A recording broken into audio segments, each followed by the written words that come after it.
আপনারা যারা আমার পূর্বের সোলার সেটআপের ভিডিওটি দেখেছিলেন তারা জানেন যে এখানে ৩টি ব্যাটারি ছিল। তো একটি ব্যাটারি হচ্ছে অন্য এক জায়গায় সোলারের কাজে লাগানো হয়েছে, মানে নতুন করে একটি সোলার বসানো হয়েছে, যার জন্য এখানে বর্তমানে রয়েছে কিন্তু ২টি ব্যাটারি। এবং এখানে কিন্তু পাওয়ার ইনভার্টারটি দেখতে পাচ্ছেন চলতেছে, কারণ আমার পাশের রুমে হচ্ছে ১২ ভোল্টের লাইন না নিয়ে এখান থেকে ২২০ ভোল্টের লাইন নেওয়া হয়েছে। এতে করে হচ্ছে সিস্টেম লসটা, মানে ১২ ভোল্টের লাইট যদি দেই তাহলে একটা লাইট এবং ফ্যান চালালে দেখা যাচ্ছে লাইট জ্বলেই না, শুধুমাত্র ফ্যান চলে। তো এজন্য এখানে কিন্তু ইনভার্টার সিস্টেম করে এটা হচ্ছে ২৪ ঘন্টায় অন থাকে, এবং এই সিস্টেম করে হচ্ছে পাশের রুমে লাইন নেওয়া হয়েছে বিদ্যুৎ সংযোগ।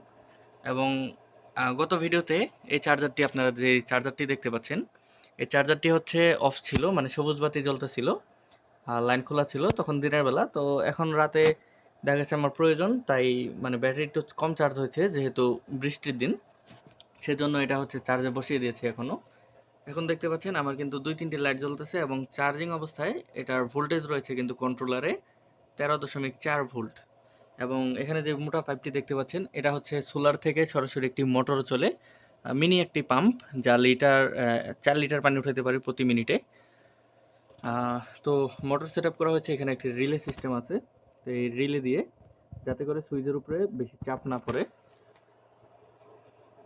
আর এখানে দেখতে পাচ্ছেন দুটো ব্যাটারি কিন্তু প্যারালালে কানেকশন করা রয়েছে, এবং এখানে কিন্তু লাইটটি বেশ ভালোভাবে জ্বলতেছে। আর পাশের রুমে যদি আমি একটু দেখাই, তো এই রুমে হচ্ছে এই যে লাইটটি জ্বলতেছে, এবং কিন্তু প্রচুর পরিমাণে আলো, কারণ এটা হচ্ছে কনভার্টারের মাধ্যমে, ওই কি বলে ইনভার্টারের মাধ্যমে ১২ ভোল্ট থেকে ২২০ ভোল্ট করে নেওয়া হয়েছে। এখন হচ্ছে লাইটটি অফ, এবং অন দিলে দেখতে পাচ্ছেন প্রচুর আলো কিন্তু। এবং এখানে কিন্তু আরও একটি সিস্টেম করা রয়েছে, আমি যেহেতু এখানে সিস্টেমটি করেছি আমি আরেকটু দেখাই।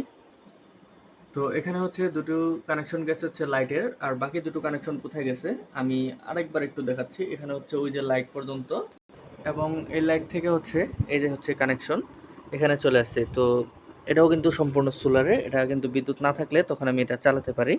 এটা হচ্ছে মূলত এই ফ্যানটি, এই ফ্যান। আমি যদি এখানে একটু সুইচটি দেই, দেখতে পাচ্ছেন এখানে সুইচ দিলাম এবং সাথে সাথে কিন্তু এই ফ্যানটি রানিং হয়ে গেছে, মানে এই ফ্যানটি চলছে খুব ভালো স্পিডে কিন্তু চলতে পারে। এবং দুটো ব্যাটারি রয়েছে, দুটো ব্যাটারি থেকে কিন্তু প্রায় ২ ঘন্টার মতো এই ফ্যানের ব্যাকআপ পাওয়া যায়। আর যেহেতু আমার এখানে কারেন্টেও চালানোর সিস্টেম রয়েছে, তাই রাতের বেলা যখন কারেন্ট চলে যাবে এবং ব্যাটারি লো, আবার যখন কারেন্ট আসবে তখন কিন্তু আবার এটিকে আমি চার্জ করে নিতে পারি। তো আপনারাও যারা সোলার সেট আপ করবেন ভাবছেন, তো যদি এক রুমে হয় তাহলে তো ১২ ভোল্টের সেট আপই করে নিতে পারেন। আর যদি একটু দূরেও নিতে হয় তাহলে এরকম সেট আপ করে নেবেন, একটি পাওয়ার ইনভার্টার দিয়ে ২২০ ভোল্ট করে নেবেন। এতে করে আপনারা বেশ ভালো রকম একটা সাপোর্ট পাবেন, কারণ কারেন্টের জিনিসপত্র আপনারা চালাতে পারবেন। তো এই ছিল আজকের ভিডিওটি ভালো লাগলে একটি লাইক দিবেন, চ্যানেলে নতুন হলে সাবস্ক্রাইব করে পাশেই থাকুন এরকম আরও ভিডিও পাওয়ার জন্য। সকলেই ভালো থাকুন, সুস্থ থাকুন, দেখা হচ্ছে পরবর্তী কোনো ভিডিওতে।